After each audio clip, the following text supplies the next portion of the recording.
Well, everyone, we might know a little bit more about Grand Theft Auto 6 than we used to. Not through weird quote-unquote leaks coming out from random message boards or strange Twitter accounts, but from Jason Schreier at Bloomberg. Schreier has multiple sources who are both current and former Rockstar staff who've been able to share information on not just the development of GTA 6, but also on the current state of Rockstar and what working there is like. Let's begin by talking about the game itself. Now bear in mind, nothing has been officially announced yet, and things change in game development all the time, and information is sometimes not always correct either. Remember the fact that whoever spoke to Kotaku about the trilogy remasters last year was right on a lot of stuff, but they were wrong about what studio was working on them. We'll only know once the game is officially revealed and previews start coming out. But if this info is correct, Grand Theft Auto 6 will apparently have multiple protagonists again, including a female protagonist, and the story will be inspired by Bonnie and Clyde, but instead of terrorizing the central United States during the Great Depression, they'll be committing crimes in Miami in the 2020s. By the way, the original concept for the game, or at least its setting from the original concept, was far different.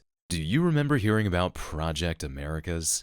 Well, if Schreier's contacts at Rockstar are correct, then it looks like that was a real thing. Keyword being was. Apparently, this was a concept for the next Grand Theft Auto dating back to 2014. It was set to feature multiple parts of North America and South America as the setting. And that all sounds very ambitious, but it was evidently too ambitious, not to mention a cause for possible problems regarding staff overwork. The main map will now be Miami and the surrounding areas, which, by the way, I'll be doing a video on pretty soon regarding my thoughts on where the game should be set. To me, this almost feels like what they had to do with GTA 4. In that game, they originally wanted there to be multiple cities across 3 states, and instead we got Liberty City and Alderney. Now, for GTA 6, they originally wanted multiple cities across 2 continents, and now we're getting Vice City and the suburbs of Vice City. And maybe other areas too, but like I said, I'll be talking about what I want to see pretty soon. Schreier did an article a while ago in which he mentioned that the game was likely going to be smaller scale upon release, but then gradually updated as time goes on. And it looks like this is still going to be the plan. The fact that Rockstar have decided to scale things down instead of going all intercontinental with the game is evidently an attempt to mitigate crunch and to make for a less hostile workplace overall. You see, previously, Rockstar had a work environment in which there was said to be drinking, brawling, and field trips to strip clubs. This is mentioned in the article, but other accounts of what working there used to be like have shared similar stories. I recall reading in the book Jacked that they would host cheeseball eating contests at a local restaurant, which would result in numerous people vomiting and the bosses all laughing at you. They're not going to participate, but they are going to watch. Now, I'm sure if you're in high school and you hear about something like that, you probably think it sounds awesome. But having to participate in something like that just for the possibility of maybe getting ahead at work is not going to be everybody's cup of tea. And besides all that, Schreier described that 14-hour workdays for 7 days a week there were common in order to meet deadlines. Like in other parts of the game industry, crunch was unfortunately a thing. Games like Red Dead Redemption and Max Payne 3 were especially tough to work on, but after the release of Red Dead 2 in 2018, and after Dan Houser had described 100-hour work weeks, the public outcry regarding crunch at Rockstar ended up leading to numerous changes being made. One change they listed as an example was the fact that, in order to avoid having people working too much overtime, Rockstar have since added more producers to various projects, which the article states was mostly positively received, aside from a few cases where people felt that there was too many cooks, so to speak. The article mentions that one of their design directors was accused of verbal abuse and bullying by several employees. He was then let go by Rockstar, and 3 people ended up replacing his job, but this ended up leading to confusion about certain design decisions that ended up contradicting each other. They told Schreier that the combat system was being worked on for a long time because of this. Besides the steps being taken to ensure that employees are not being overworked, staff have also mentioned that there's been a complete cultural shift within the company as well. According to Schreier, Rockstar have attempted to reinvent themselves as a more progressive and compassionate workplace, a more gentle Rockstar, and a far cry from what we heard about previously. One staff member even said it's like a boys' club has been transformed into a real company, and they have gotten rid of numerous abusive managers. And that is a good thing if it's true.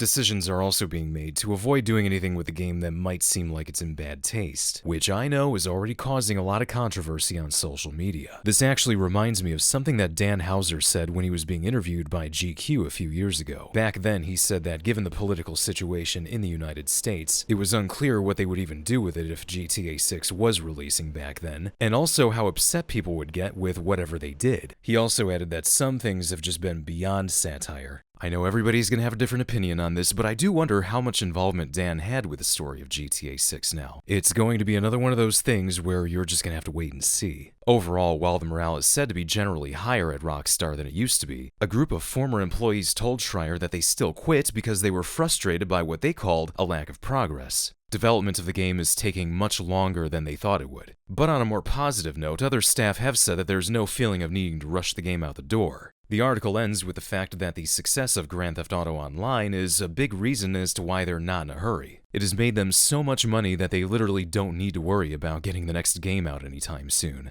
And that is that for that article. There's definitely a lot to unpack with it, things about the game itself, things about the changes at Rockstar, and I think that provided that Dan Houser and Laszlo haven't already done a ton of writing work for the game before they left Rockstar, the new Grand Theft Auto or any future titles out of Rockstar are bound to feel different. Whatever your thoughts may be on any of this, let me know in the comments. Thank you for watching.